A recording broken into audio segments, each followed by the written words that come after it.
Bom dia, meus amados irmãos, graça e a paz do Senhor Jesus. Quem está falando é a Bispa Rita Cássia aqui para a honra e glória do Senhor. Louvado seja o nome do Senhor. Vamos meditar aqui na palavra do Senhor, 2 de Coríntios 9, 2 de Coríntios 9, 15, versículo 15. A graça de Deus, pois pelo seu dom é inevável. Claro, a graça de Deus. A graça de Deus. Que é a graça de Deus? Deus. Quem é Deus? Eu sou quem eu sou. A graça é um dom de grátis. O Senhor, Ele nos dá de graça. A gente vê, é a graça de Deus. A gente fala, é a graça de Deus. A gente ouve, é a graça de Deus. Tá? A gente nasce pela graça de Deus. Eu estou falando só do básico.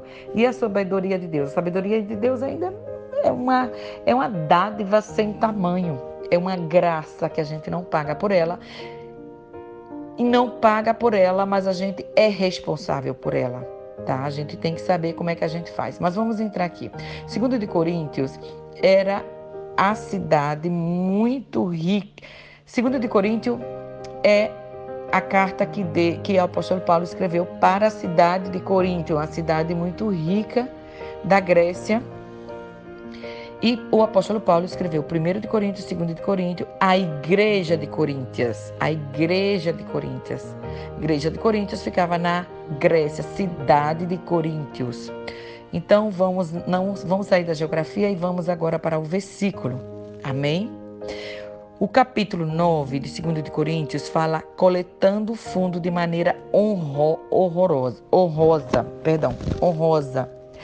O tema de arrecadação de fundo não é um tema que deve ser evitado, nem deve nos envergonhar, mas todos os esforços para arrecadar fundos devem ser planejados e realizados de maneira responsável.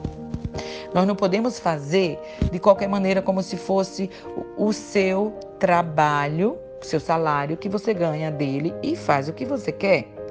Você até pode querer fazer o que você quer, mas o Senhor diz assim, primeiro dê a César o que é de César e depois dê a Deus o que é de Deus, quando Jesus estava sendo tentado pelos fariseus. Então, o que é que nós devemos fazer com o nosso salário? Você vai tirar os impostos, você vai tirar o aluguel, você vai tirar o que você tem que pagar e depois vai tirar e servir, vai tirar o que é de Deus, dentro da medida do possível, e o seu pastor, o seu mestre da igreja vai prestar conta. O líder de todas essas organizações que pagamos, seja aluguel, seja água, luz, seja gás, seja o que for que nós estamos pagando, todo mundo tem que prestar conta. E como é que funciona essa prestação de conta?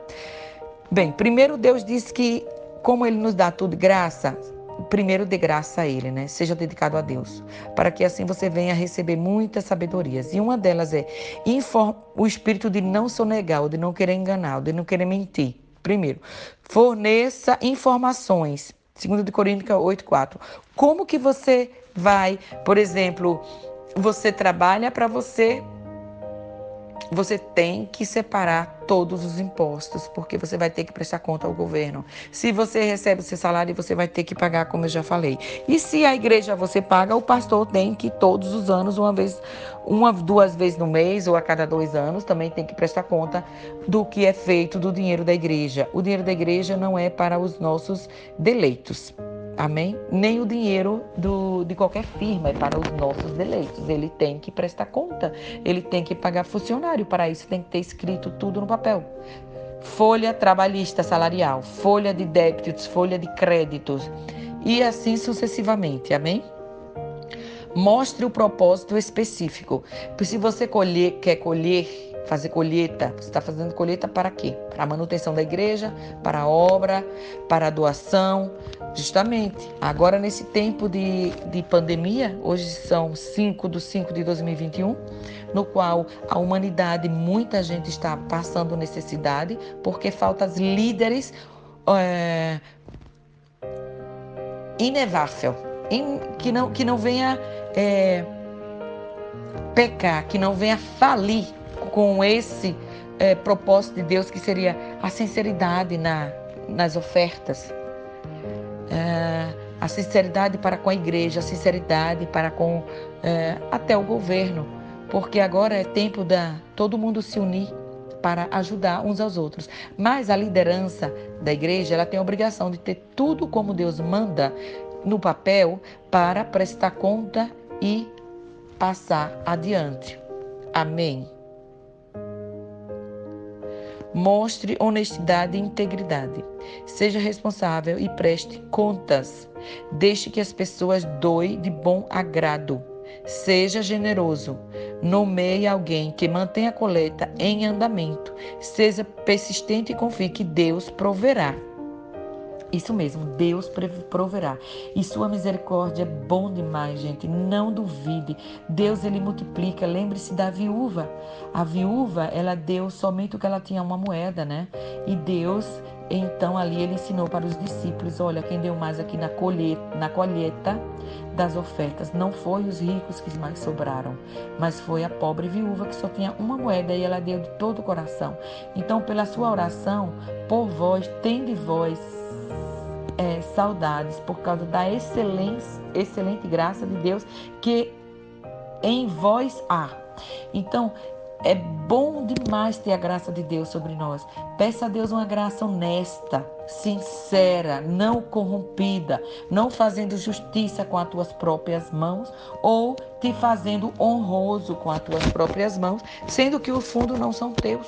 O fundo é de onde? É da instituição, é do chefe, é do governo. Do governo, porque se você trabalha para ele, você tem que prestar conta. Se você trabalha para alguém privado, você tem que prestar conta. Se você trabalha para a igreja, você tem que prestar conta, irmãos. Nós devemos sempre prestar conta, até o rei, seja de onde for, ele tem que prestar conta para toda a comunidade. Isso é inevitável. E se nós não abrimos nossos olhos e os ouvidos para fazer as coisas certas, nós somos os primeiros corruptos. Não vamos sentar no banquinho achando que nós somos santos e queremos fazer as coisas todas certas, mas nós não queremos prestar conta. Isso não existe. Isso não existe. Antes de nós querer cobrar de alguém, seja, tá? Antes de você cobrar da igreja ou da corrupção que há, seja primeiro correto. Prove a Deus, assim como Malaquias diz, Malaquias 3, prove a mim no dízimo e nas ofertas, para que eu venha te abençoar sobremaneiras. Se a gente quer semear muito, nós damos muito. Se queremos semear pouco, nós damos pouco. Isso é fato. Uma vez, eu vou contar um testemunho rápido para vocês. Uma vez eu estava fazendo meu curso de teologia e quando eu ainda era ovelha, não era pastora, não era bispa, então eu também não acreditava muito nessas coisas, não conhecia tanto a palavra.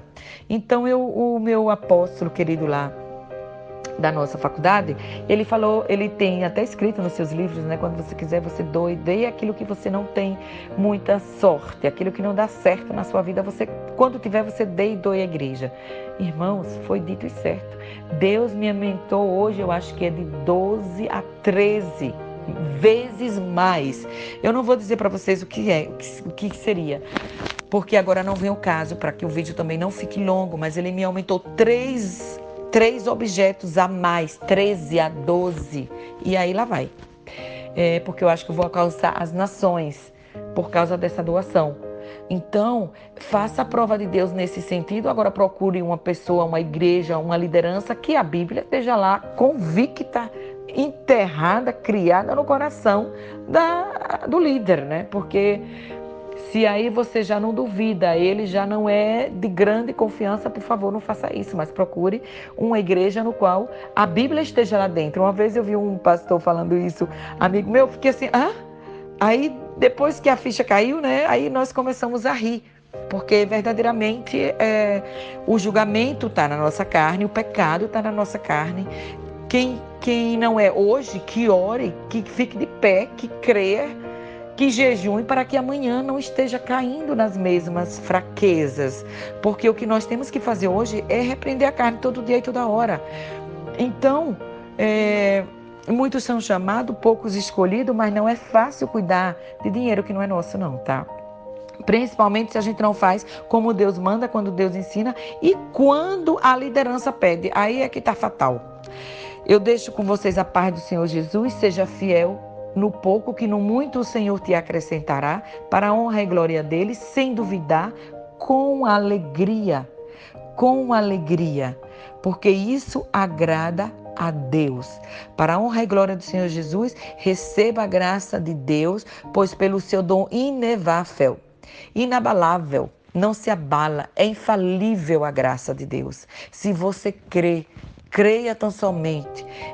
Pare para pensar e veja o que Deus já te abençoou. Para de ser incrédulo e de ser corrupto.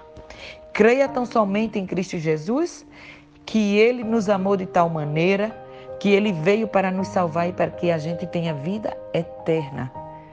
Creia e seja fiel no pouco que no muito Deus te acrescentará. Não que ponha os olhos aonde tu não pode ter, não ponha os olhos e os pensamentos, o teu coração aonde tu não pode ter, para que assim não venha pecar contra ti, contra Deus e contra o próximo.